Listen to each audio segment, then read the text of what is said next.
મગફળીમાં આવા ટાપા ક્યાંક ક્યાંક જોવા મળી રહ્યા છે અને બીજા પણ ખેડૂત મિત્રોના ખેતરમાં આવા ટાપા પડવાનો પ્રોબ્લેમ અત્યારે જોવા મળી રહ્યો છે અને છોડ ધીરે ધીરે સુકાઈ જતો જોવા મળે છે. તો આ ટાપા પડવાના મુખ્યત્વે 4 થી 5 કારણ હોઈ શકે. તેમાંથી એક કારણની આપણે આ ચર્ચા કરવી છે. ખેડૂત મિત્રો પણ અહીંયા આવેલા છે અને તમને પણ વિડીયોના માધ્યમ દ્વારા જણાવું. તો આ જે ટાપુ પડ્યું છે તેનું મુખ્ય કારણ છે ફ્યુઝેરિયમ વિલ્ટ.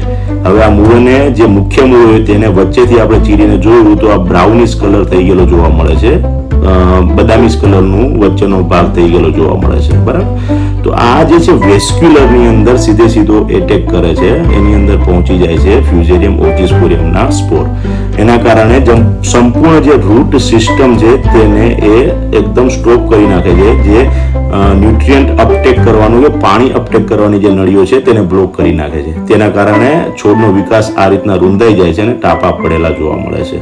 તમારા ખેતરની અંદર પણ આવા ટાપા જોવા મળતા હોય તો જો એમાં પણ સફેદ ફૂગ ન હોય, કાળી ફૂગ પણ ન હોય કે ડોળ કે ઉધેના કારણે પ્રોબ્લેમ ના હોય તો એકવાર ખાસ તમે લેબની અંદર ચકાસણી કરાવજો.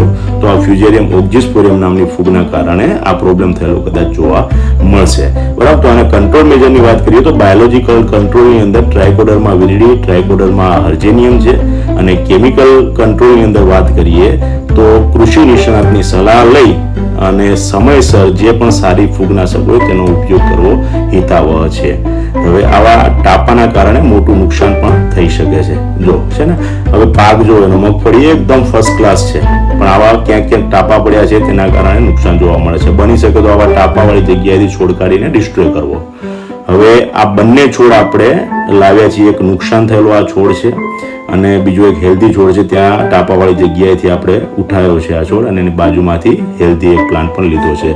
હવે આ બંનેની અંદર મૂળમાંથી હું તમને બતાવું કે ડેમેજ કેવી રીતના થયેલું છે. તો અહીંયા આવો તમે. આ મૂળની અંદર જો આ ડેમેજ થયેલા છોડની અંદર મૂળ બ્રાઉનિશ કલરનું, બદામીશ કલરનું અંદર થઈ ગયેલું જોવા મળે છે, મુખ્ય મૂળ. અને એની સામે જો અહીંયા આ એકદમ વ્હાઇટ કલરનું તંદુરસ્ત છોડનું મૂળ આ પ્રકારનું જોવા મળે છે. તો આ ખાસ ખેડૂત મિત્રો ધ્યાન રાખવા જેવી બાબત છે. ધન્યવાદ.